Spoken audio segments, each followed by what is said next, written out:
I'm Dr. Hope, and welcome to today's episode of Why Wednesdays. And today we are going to be talking about nutrition facts labels. Yes, this is what we're going to be talking about today, nutrition facts labels. So usually you see this at the back of packaged goods. You might actually also see it if you request it, like on menus, in smoothie joints. You might be able to see the nutrition facts kind of on their website of their different smoothies. This is actually a really good tool to use because it was designed by the FDA to actually help the consumer identify and make healthier food choices. You can use this if you are trying to curtail certain ingredients or nutrients rather in your diet as per your doctor's recommendations. You can use this to compare items at the grocery store. They've had multiple revisions to it over the years. It was initially established by the Nutrition Labeling and Education Act of 1990. And then it was designed by the FDA. The most recent revision was in May of 2016, and so that is what we see now on the back of packaged food items. And examples of what changes that they made that are actually quite important is under the added sugar, you not only see the grams, but now you actually see the percent daily value.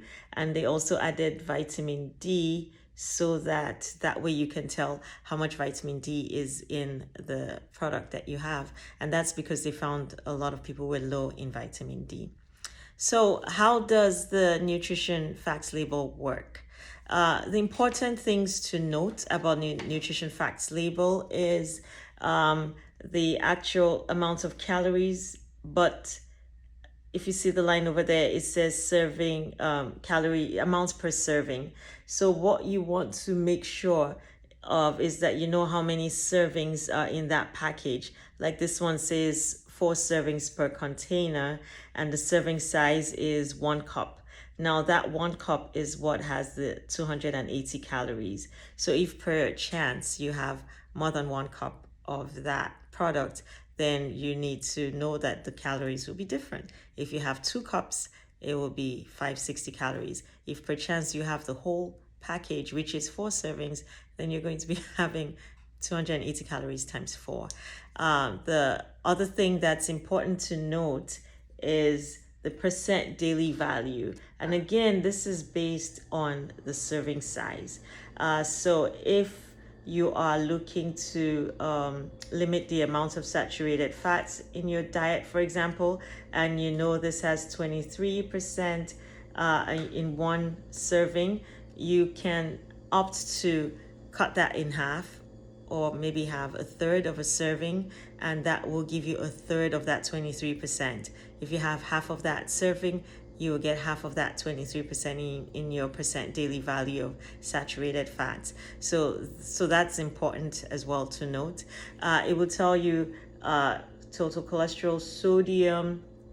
It will tell you total carbs, dietary fiber, total sugars, and now added sugars, as well as your percent daily value for your added sugars.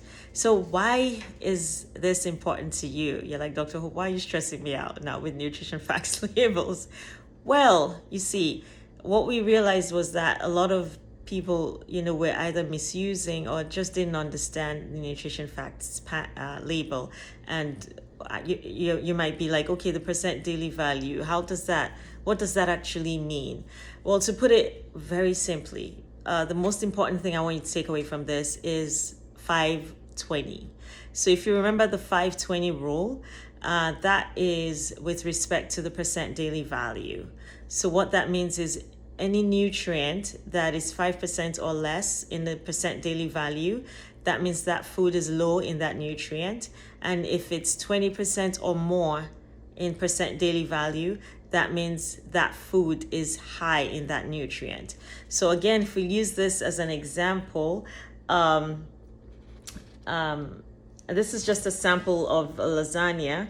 So you can see that the ones that are high are the saturated fat, which is 23%, and then the sodium, which is 37%. It's also high in, if you come to the bottom, it's also high in calcium, which is 52%. No, 25%. I'm reading it backwards. It's 25% in calcium. But then if you want to look at what it's low in added sugar, and it's low in vitamin D. So this will actually help, if especially if you're trying to limit your intake of certain nutrients. On the general note, typically you want to eat foods that are high in dietary fiber, high in potassium, high in vitamin D, high in iron, unless for your own specific medical reasons you need to change those. And you want to eat foods that are low in saturated fats, low in sodium, and low in added sugars. So this is a good tool for you to use, so that off the bat you can just figure out, okay, what's in what I'm eating, and you can make adjustments. You can make adjustments from the store by comparing food items and picking the ones that have the lowest items in lowest percentage of the nutrients that you're trying to limit, and or the ones that have higher percentages of the nutrients you need more of. If you really want to have that item, then you can, instead of denying yourself, you can adjust the serving size, so that way you can cut down on that percent daily value from high to not as high, or even low, by the time you adjust the serving size.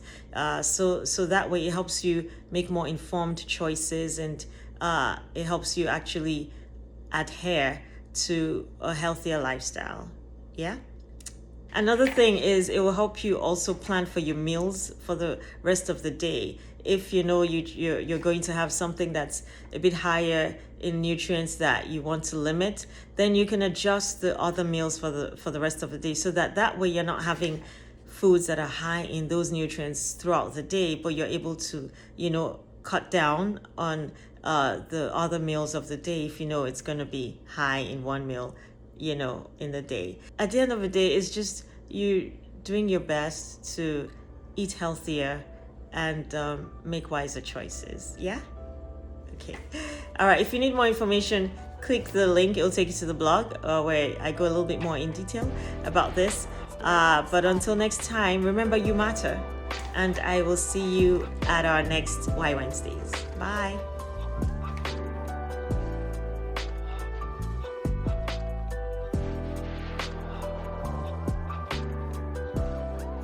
Storyblocks Audio.